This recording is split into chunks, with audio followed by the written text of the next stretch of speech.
Hello friends, Mahtab technical में आपका स्वागत है। आज हमारी वीडियो एक वॉशिंग मशीन की वायरिंग के बारे में है। तो आज हम ये वायरिंग देखेंगे, इसका किस प्रकार से वायरिंग किया जाता है वॉशिंग मशीन में। तो देखिए, सबसे पहली बात क्या है, ये हमारे वायरिंग करने के लिए 3 वायर की आवश्यकता होती है। लाइन, न्यूट्रल और एक ये बॉडी से वायर जोड़ने के लिए, जिसको अर्थ वायर बोलते हैं, ग्राउंडिंग कहते हैं, जो हमेशा जो है मेन लीड में हरे कलर का होता है। तो सबसे पहले हम क्या करते हैं, इसमें हम सबको ये पहले न्यूट्रल दे देते हैं, क्योंकि ये मोटर है और आपको बता दें, और ये स्पिन डोर है और ये स्पिन टाइमर है और ये वॉश टाइमर है और ये हमारा बजर है और ये वॉश मोटर है और ये कैपेसिटर है। जो कैपेसिटर है ये दोनों मोटर के लिए है, यानी कि 4 वायर वाला ये कैपेसिटर है, जिसमें से 2 वायर वॉश मोटर के लिए दिया जाएगा और 2 जो है ये हमारे स्पिन मोटर के लिए। तो हम ये चालू करते हैं। सबसे पहले बात क्या करना है, ये 3 इसमें वायर होते हैं मोटर में, एक कॉमन, रनिंग, स्टार्टिंग, और दोनों मोटर में सेम टू सेम होते हैं। तो इसमें हम क्या है, एक न्यूट्रल ये दोनों मोटर में दे देते हैं। देखिए, यहाँ से कॉमन को, यहाँ से मैंने ये मान लीजिए ये कॉमन है, इसमें मैंने यहाँ से एक न्यूट्रल दे दिया और यहीं से सीधे न्यूट्रल हम यहाँ से ये वाले मोटर पे भी दे देते हैं। ये है, ये कॉमन पे हमने ये दोनों पे एक एक वायर दे दिया है। और ये अब क्या करना है, अब ये जो मेन लाइन बची हुई है, तो मेन लाइन का हमको कनेक्शन किस प्रकार से करना है। ये जो मोटर के लिए जो 2 तार बचे हुए हैं, कॉमन, रनिंग, स्टार्टिंग, और इसी का ये दूसरी वाश जो मोटर है, इसमें भी सेम टू सेम है। तो इसका भी हम कनेक्शन आगे बता रहे हैं आपको क्या करना है। सबसे पहले बात हम क्या करते हैं, यहाँ से मेन लाइन जो है वो हम इस पे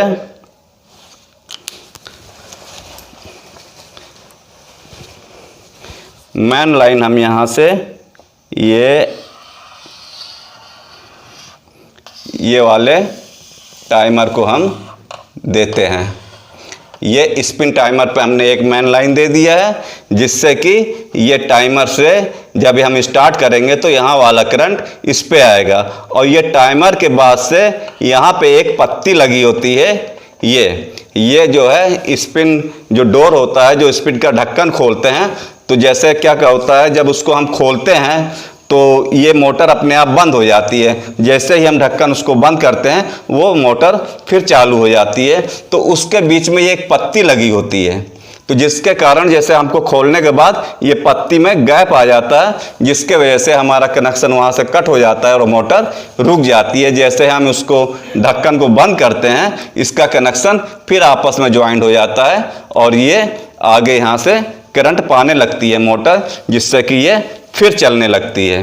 तो इसका हमारा क्या करना है, तो यहाँ से जो मेन लाइन आया है टाइमर से, तो ये पत्ती से होते हुए ये हमारा मेन कैपेसिटर पे दिया गया है। जो कैपेसिटर हमारा यहाँ से मोटर के लिए ज्वाइंट किया जाएगा। ये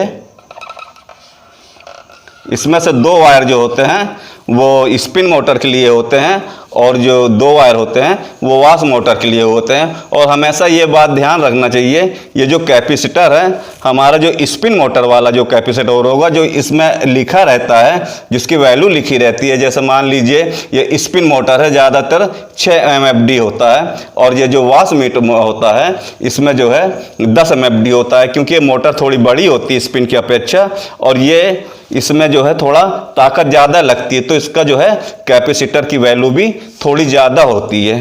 तो हमारा इसी प्रकार 2 रनिंग, स्टार्टिंग का हम यहाँ से दे देंगे। दोनों मोटर में सेम टू सेम आएगा। ये देखिए, हमने इधर भी रनिंग स्टार्टिंग का दे दिया है और ये वॉश मोटर में भी रनिंग स्टार्टिंग का पूरा बस वैसे ही कनेक्शन होगा।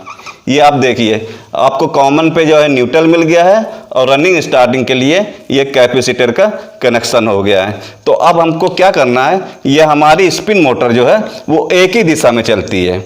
और जबकि वाश मोटर जो है वो दोनों दिशा में चलती है। तो ये चेंजिंग होती किस प्रकार से, ये आपको बताते हैं। देखिए यहाँ से हमारा जो फेस आया है, ये वाला जो फेस आया, ये डायरेक्ट यहाँ से टाइमर से होते हुए ये पत्ती के द्वारा ये डायरेक्ट हमारा ये आ गया है ये कंडेंसर के ऊपर। ये कंडेंसर के ऊपर जैसे ये हमारी सप्लाई आ जाएगी, ये एक दिशा में घूमने लगेगी मोटर। अगर इसी तार को हम उठा के दूसरे वाले कंडेंसर के तार में लगाएंगे तो ये उल्टे दिशा में घूमेगी।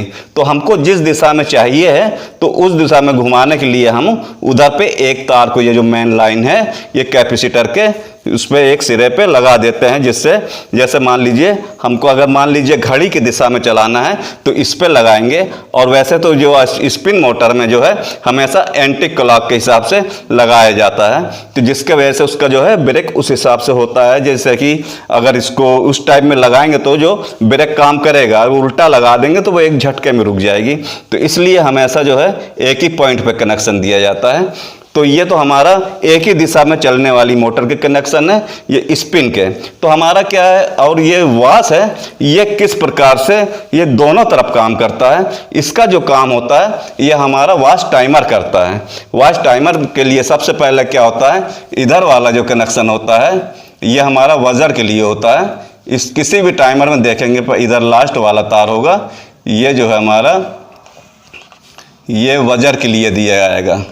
एक तार ये डायरेक्ट वजर के लिए होता है, और ये दूसरा वाला जो हमारा होता है ये इनपुट होता है। यहाँ से हम सप्लाई देते हैं, यहाँ से सप्लाई देने के बाद फिर बाद में हमारा यहाँ पे आउटपुट इधर से निकलता है जो हम कैपेसिटर के लिए देते हैं।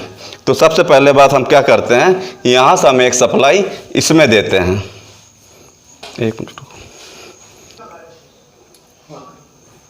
ये टाइमर पे हमारा जो है ये जो हमारा इनपुट वाला है, यहाँ पे हम मेन सप्लाई दे देते हैं। ये देखिए ये जो हमारी मेन सप्लाई आई हुई है, यहीं से हम वायर लगा के ये सीधे हम ये इस पे इनपुट आ गया। अब ये आउटपुट के लिए ये टर्न बाई टर्न अपना ये यहाँ से कनेक्शन होता है। जब ये टाइमर चलेगा तो थोड़ी देर इसमें चलेगा, अब फिर बाद में ये वाले पॉइंट पे आएगा, फिर इस पे बंद होगा तो इस पे चलेगा, जिसके कारण से लेफ़्ट राइट हमारी मोटर घूमती है। तो सीधे इसको क्या करना है, यहाँ से सीधे ला के ये हमको कैपेसिटर पे लगा देना है, वाश मोटर के कैपेसिटर पे। इसको हमने ऐसे ये लगाने के बाद ये हमारा दोनों कैपेसिटर के पॉइंट पे हो जाएगा, जिसके वजह से जिधर भी करंट हमारा आएगा, जिस हिसाब से टाइमर हमारा चेंज करेगा उस हिसाब से ये मोटर की वो रनिंग जो है घूमती जाएगी। कभी ये लेफ्ट चलेगा, कभी राइट चलेगा। तो ये इसी प्रकार से जो है हमको कनेक्शन करना है। और जो मेन कनेक्शन बचा हुआ है ये हमारा बजर का बचा हुआ है। ये हमारा जो यहाँ से मेन लाइन वाला कनेक्शन आया, ये जो एक पॉइंट बचा हुआ है इसको हम सीधे यहाँ से न्यूट्रल से ज्वाइंट कर देंगे, जिससे ये हमारा फेस यहाँ से मिल जाएगा और न्यूट्रल जो है यहाँ से ये हमारा डायरेक्ट रहेगा। जिसके वजह से जब बंद होने रहती है मोटर, बंद होने वाली रहती है टाइमर, तो क्या होता है ये एकदम आखिर में ये बजर का कनेक्शन होता है, ये आखिर में ये बजता है। बस हमको इसी प्रकार से कनेक्शन करना है। अगर आपको ये वीडियो अच्छी लग रही हो तो प्लीज़ लाइक करें। अगर आप मेरे चैनल पर नए हैं तो प्लीज़ सब्सक्राइब करें। धन्यवाद।